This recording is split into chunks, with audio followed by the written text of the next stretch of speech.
Hi there, I'm Linda Lowen, Naturopath in the Highbury Natural Health Centre in Highbury, South Australia. Most people would agree that if you want to improve your health, the first step is to improve your diet.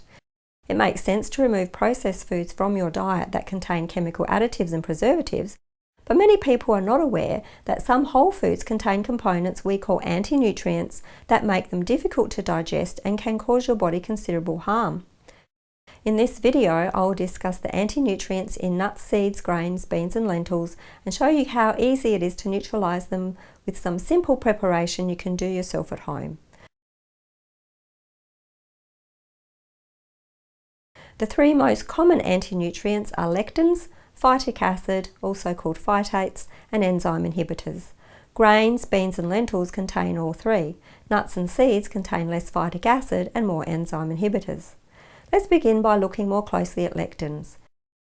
In 2008, I became much more aware of the dangers of eating grains and started recommending a grain-free diet to my patients rather than a gluten-free diet. Grains are seeds of grass plants, and this group includes wheat, spelt, khorasan, kamut, rye, barley, oats, corn, rice, millet, sorghum and teff. All grains contain complex molecules called lectins within the seed coat. Lectins are actually a pesticide and are there to protect the grain from being eaten. Lectins are difficult for us to break down or digest and can puncture holes in the cells that line the digestive tract, leading to inflammation and damage. This can lead on to food sensitivities, autoimmune disease, in fact any chronic disease. Gluten is a small fraction of the lectin and it is present in all grains, although it will have slightly different structures in various grains. When foods containing corn, rice, millet or oats are labelled as gluten-free, this means they are free of a specific type of gluten called alpha-gliadin, present in wheat, rye and barley. Studies from 2016 have shown that 20% of celiacs will react to the form of gluten in corn called zein. Lectins are found in many plant species, and the next most troublesome group are legumes, including beans, lentils and chickpeas. Nuts and seeds contain valuable minerals and fats, and for people on a grain-free diet they can be used to substitute flours in baking. Therefore, they may be consuming more nuts and seeds than usual. The anti-nutrients in nuts and seeds of concern are phytic acid and enzyme inhibitors. The phytic acid will bind strongly to the minerals in nuts and seeds, making them unavailable to us, and will also bind to minerals that have been consumed in other foods, so eating a lot of foods with phytic acid may lead to mineral deficiencies. Enzyme inhibitors prevent all types of seeds from germinating prematurely. They will switch off when the growing conditions are favourable, with enough water and sunshine for germination to proceed.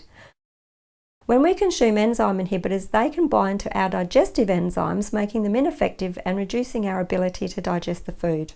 Most people will be fine eating a small amount of nuts, for example, but a large handful can lead to a sensation of fullness, bloating and other signs of indigestion. We can remove a good deal of these anti-nutrients by activating, sprouting and fermenting. All of these processes begin with soaking in water. To remove phytic acid, the water should be acidic, so we add some vinegar or lemon juice. The acidity will activate an enzyme called phytase that will break down the phytic acid. Because there is less phytic acid in nuts and seeds, we add salt, which helps reduce the enzyme inhibitors. Now I would like to show you how you can do this for yourself at home. Let's start with grains. I generally would recommend patients stay on a grain-free diet, but for some people we can allow the grains that are easier to digest. The process here is called sprouting, and it takes about 24 hours. To sprout brown rice, start by soaking the rice in water with some vinegar overnight. In the morning, drain it into a colander and give it a good rinse. You can leave it resting in the colander until dinner time. Give it another rinse and cook it in plenty of water. This process will also change the structure of sugars and actually reduce the amount of available sugars while increasing the protein. Without this process, cooked rice contains the equivalent of 10 teaspoons of sugar in 1 cup. These sugars are very difficult to digest and can disturb the balance of bowel flora, leading to bloating. You can repeat the rinsing process for another day to increase the protein and reduce the sugars a little more if you like. While not technically grains, buckwheat and quinoa can be treated in the same way. Make sure you rinse the quinoa very well before soaking to remove the bitter saponins. Keep rinsing until there are no soap bubbles to be seen. If you like to have oats porridge, soak the oats overnight in filtered water. The next step is simply to cook them in the morning. All grains require cooking, so never eat raw oats. The process of preparing nuts and seeds is called activating. They are soaked in water and then dehydrated. Most nuts and seeds will soak in salty water for 12 hours. Almonds are best soaked for 24 hours and cashews should be limited to 3 to 6 hours or they will go slimy. You can use a dehydrator to dry them out, but I like to dry my nuts and seeds out in the sun in summer. I lay them out on a towel covered with a sheer fabric, as I found seeds can stick to the towel. Another sheer fabric goes over the top to keep them clean and hide them from the birds. In good warm weather, seeds can take a few hours. Nuts can take a day to a day and a half, and in the cooler months, I'll place them on a baking tray and put them in the oven. I keep the temperature at 50 to 70 degrees Celsius. Make sure your nuts are really dry and crisp before you store them. They should be kept cool. I like to keep mine in the fridge. Flax seeds and chia seeds contain good amounts of soluble fibre which will support the healthy bowel flora, and I recommend them to all my patients, especially those with sluggish bowels or constipation, as the soluble fibre will also act as a gentle laxative. I often find patients have these seeds at home in their pantry but don't know what to do with them. Here are a few ideas on how to add them to your breakfast. Chia seeds are soft-shelled and don't need to be ground, but flax seeds do, as their shells are very hard and difficult to digest.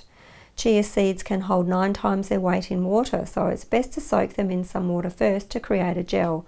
They can then be added to smoothies or stirred into yogurt. You can easily add more fibre to your diet by spreading the gel on toast or pancakes. Simply add coconut cream to the gel and you have chia pudding. You could add vanilla and some sweetening or even raw cacao to make a chocolate pudding. For an instant porridge, add hot water to chia and ground flaxseed and stir until fluffy. I like to add tahini paste for texture. You can incorporate ground sunflower and pumpkin seeds for a smooth porridge, or add these seeds whole for texture and crunch. Stir through stewed or chopped fresh fruit, add nuts, coconut and cinnamon if you like. Ground flaxseed can be used as a flour to make high fibre cookies, muffins, crackers and breads. For simple pancakes with added fibre, blend together a tablespoon of ground flax seeds, buckwheat flour and tapioca flour with a little baking powder. Mix in an egg. You may need a little water to help. Top them with anything you like, avocado and smoked salmon, berries and coconut cream, or stewed fruit and yogurt. You can add mashed banana or grated apple to the batter for a sweet pancake. Ground flax seeds can be made as a tea, which will act as a gentle laxative for constipated bowels. Grind 2 teaspoons of flaxseed, pour over a cup of boiling water and stir. Let it sit for 10 minutes to draw out the soluble fibre. You can add a tea bag to flavour it or stir in cocoa for a hot chocolate. This is so gentle you can strain it and add it to a bottle for a baby or give it to toddlers. Finally, we'll take a look at beans and lentils. These are extremely difficult to digest and take the most time to prepare. Essentially, all you have to do is put the beans or lentils in a jar, add pure water, vinegar or lemon juice, then let sit overnight. The acid medium serves as a catalyst to initiate the culturing fermenting process that enables phytates to be released. Use 1 tablespoon for every cup of water. Cover the jar with a cloth rather than a tight lid, or you can simply leave them in the colander. Let them sit for 2 to 3 days, rinsing every 6 to 12 hours. They are ready to cook when they have grown a root fibre at least 5 millimeters in length. They can be dried off and stored in a container in the fridge for a few days, or cooked and then frozen. You can use a seed sprouter to grow sprouts that you can add to salads. The basic technique is the same. Start by soaking overnight, rinse, then transfer to your sprouter. You can sprout broccoli, mustard, alfalfa, kale or sunflower seeds, mung beans, lentils and more. Keep rinsing 2 or 3 times a day until you get a root fibre and a stem and 2 leaves. Now you know how easy it is to activate and sprout these whole foods. You can really improve your diet for better health. If you would like to get these recipes, just go to my contact page on my website.